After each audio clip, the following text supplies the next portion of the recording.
অনেকেরই প্রশ্ন আবাসের স্কুল এখন আমি কিভাবে ম্যানেজ করছি সেটাই আজকে আপনাদের সাথে শেয়ার করব। ওর বাবা আর আমি আমাদের ডিউটি ভাগ করে নিয়েছি। তো ওর বাবা ওই দিন কাজে চলে গিয়েছিল আর আজকে আমার অফ ডে, আমি আবাইশাকে নিয়ে যাব স্কুলে। সকালে তাকে ঘুম থেকে তুলেই তার হাতে ধরিয়ে দিলাম ব্রাশ, যে তুমি ব্রাশ করো আর আমি ঘরটা একটুখানি গুছাই। আলহামদুলিল্লাহ, এর মধ্যে গুড নিউজটা দিয়ে রাখি যে আমি গতকালকে থেকে একজন খালা রেখেছি, যে খালা টেম্পোরারি 1 মাস আমার বাসায় কাজ করেছে, বাসার খালা। তো উনাকে একটু বেশি টাকা দিয়ে হলেও রেখে ফেলেছি আমার বাসার কাজে সাহায্যের জন্য।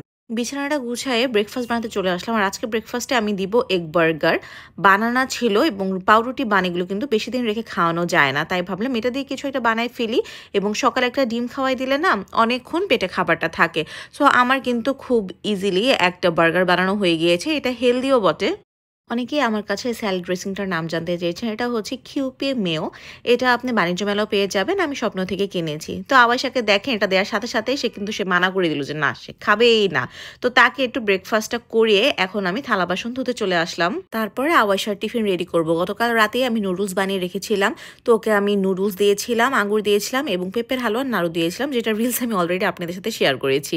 আর এরপরে ওর পানিটা ভরে নিব। আওয়াইশার মামার টিফিন বক্স প্রতিদিন ও যখন স্কুল থেকে আসে তখনই আমি ভালো করে ধুয়ে পানি শুকাতে ঝরিয়ে রাখি, একদম ঢাকনা দিয়ে ঢেকে রাখি। অনেকে করে কি যে ফ্লাস্কের মধ্যে যদি পানি থাকে তখন সেটাকে আর ফেলে না, বাট আমি ওইটাকে ওই দিনই ফেলে দিই এবং প্রতিদিন এটাকে আমি সাবান দিয়ে ধুই, না হলে কিন্তু নিচে একটু পিচ্ছিল পিচ্ছিল শ্যাওলা জমে যেতে পারে। আওয়াইশার ব্যাগ রেডি করে এখন আমি দুপুরে একটি রান্না করব, সেইটা পানি দিয়ে ভিজিয়ে গেলাম আর চলে আসলাম আওয়াইশাকে রেডি করতে। আমি যেদিন যাই সেদিন তো সুন্দর করে ওকে আমি একটু হেয়ারটা সেট করে দিই। আর যেদিন আমি থাকি না, হসপিটালে ডিউটিতে থাকি, সেদিন যে কিভাবে ওর ঝুঁটি একটা এদিকে একটা ওইদিকে কিভাবে যে করা হয়, খুব ফানি লাগে, বাট কিছু করার নেই। এখন তাকে মুজো জুতো সব কিছুই পরিয়ে দিব। আর এফআই কিন্তু আমি নিজেও রেডি হয়ে গিয়ে স্কুলে যাওয়ার জন্য আমরা দুজনে একদম রেডি। আওয়াইশার কাঁধে আমি ঠিকই ব্যাগ দিয়েছি, বাট তার একটু কষ্টই হয়, কারণ ব্যাগের মধ্যে এক্সট্রা জামা, বিপ, টিফিন বক্স, পানি অনেক কিছুই থাকে। তো গাড়িতে উঠে ওর বাবাকে একটু কল দিলাম যে দেখো আমরা এখন স্কুলে যাচ্ছি। আর ওকে স্কুলে ঢুকিয়ে দিয়ে এভাবে ওয়েট করা হচ্ছে সবচেয়ে বোরিং কাজ। যদিও ভাবিরা থাকে অনেক মজার গল্প করা হয়, তারপরেও এভাবে বসে থাকা না কোনো অ্যাক্টিভিটিস ছাড়া, দ্যাটস নট মি। আসলে এটাই আমার সবচেয়ে বেশি কষ্ট হয়। এখন ছুটির টাইম হয়ে গিয়েছে এবং ছুটির জাস্ট লাস্ট পর্যায়ে সব বেবিকে একসাথে স্টেজে উঠিয়ে তাদেরকে একটু হ্যাপি হ্যাপি ডান্স করানো হয়। তো আমার মেয়ে মাসাল্লাহ অনেক শাই হলো, এখন একটু একটু ক্যাচ করতে পারছে। প্রথমে তো একদম সে সাইডে বসে থাকতো, একটু ডান্স করতো না, এখন দেখলাম যে না, একটু একটু হাত পা নাড়ে, অনেক লজ্জাবতী তো। কিন্তু সবচেয়ে যেটা ভালো লাগে সেটা হচ্ছে বের হয়ে তার প্রথম কথা থাকে মা আই এম হ্যাপি। ওর বাবাও বলে, প্রতিদিন বের হয়ে তার একই কথা। আর আজকে তার অ্যাক্টিভিটিসে ছিল এই যে এই ক্রাফটিংটা। এখানে সে খরগোশ বানিয়েছে, গ্লু দিয়ে লাগিয়েছে। মাশাআল্লাহ, প্রতিদিন অল্প অল্প করে আমার মেয়েটা বড় হচ্ছে। আর টিফিন বক্সটা খুলে দেখলাম যে কি খাওয়াতে হবে, দেখলাম যে মাশাআল্লাহ আজকে আঙুর বাদে বাকি সবই খেয়েছে। তো হালুয়াটা ছিল, হালুয়াটা তখন গাড়িতেই খাইয়ে দিলাম এবং বাসায় এসে আরও কয়েকটা আঙুর একসাথে করে ওকে খেতে দিলাম এবং গিজারটাও অন করে দিলাম। এদিকে পানি গরম হতে হতে আমি একটু রান্নার ব্যবস্থা করে ফেলি। আমি আজকে ভিজিয়ে গিয়েছিলাম সরপুঁটি মাছ এবং হাঁসের মাংস। তো আমি না খালাকে বলছিলাম যে খালা, আমার যদি এসে তো কষ্টই করা লাগে তাহলে কী লাভ হলো, আপনি তো একটু রান্না করতে পারেন। বাট খালা একদম হাত উঠায় ফেলছে যে না না না, আমি রান্না করতে পারি না, আমি একদম রান্না করতে পারি না। তো ওই দিন তাকে বলছি যে খালা আপনি রান্না করতে পারেন না, তাহলে আপনি সংসার কেমনে করেন? তখন তার কথা হইতেছে আলহামদুলিল্লাহ, বলতেছে যে আপনার তো রান্না ম্যাডাম অনেক মজার, তো এজন্য হচ্ছে আমি সাহস পাই না। তো তখন তাকে আশ্বাস দিলাম যে ভাই পচা হলে পচা, অ্যাটলিস্ট মাছ ভেজে রাখলেও আমার কিছুটা কাজ আগায়।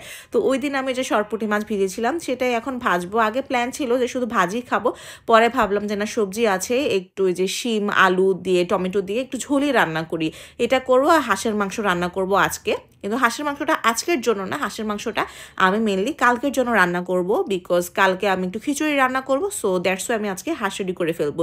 যেহেতু কালকে ডিউটিতে থাকবো, হাঁস হতে একটু সময় লাগে, তাই ভাবলাম যে আজকেই রেডি করে ফেলি।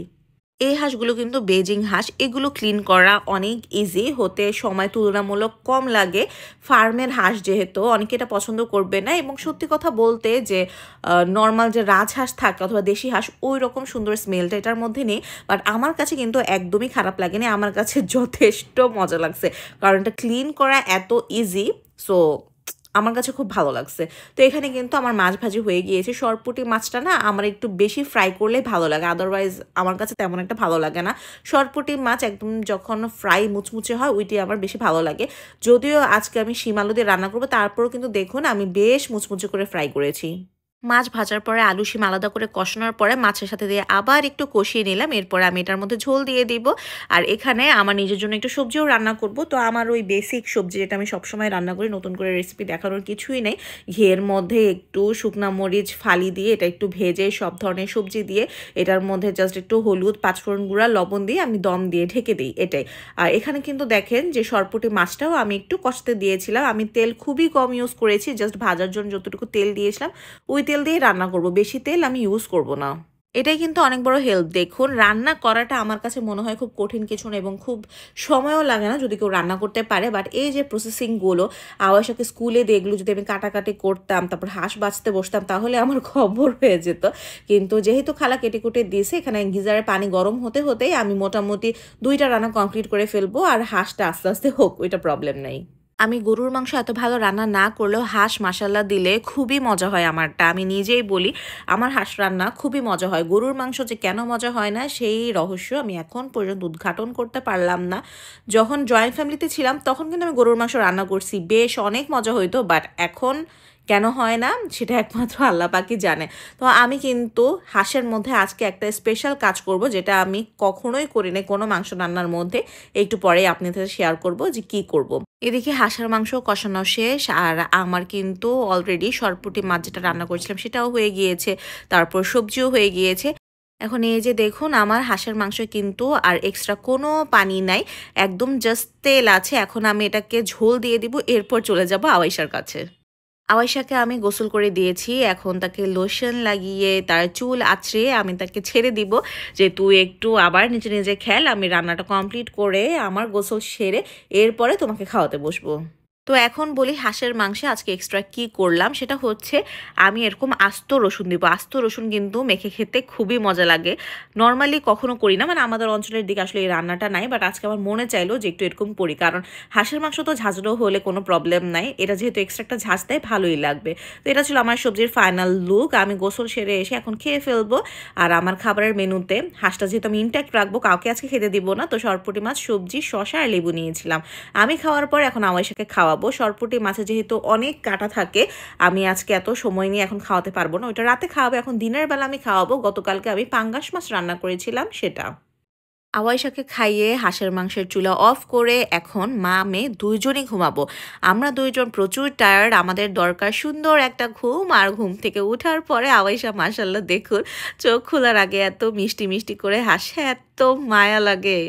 আমার প্ল্যান ছিল যে এখন তাকে উঠিয়ে আমি একটু ফ্রেশ ট্রেশ করিয়ে পড়তে বসাবো, বাট না, কোনোভাবেই সে আজকে বিছানা ছেড়ে উঠবেই না। তো ভাবলাম যে ঠিক আছে তাহলে বিছানায় শুয়ে শুয়ে আমরা একটু পড়াশোনা করি। ভি ডব্লিউ পড়াশোনা তো একটু করলাম, এখন খেলাধুলার পালা। তার দিদুনের সাথে তার আজকে একদমই সময় কাটানো হয়নি, তো বললাম যে চলো দিদুনের বাসায় যাই।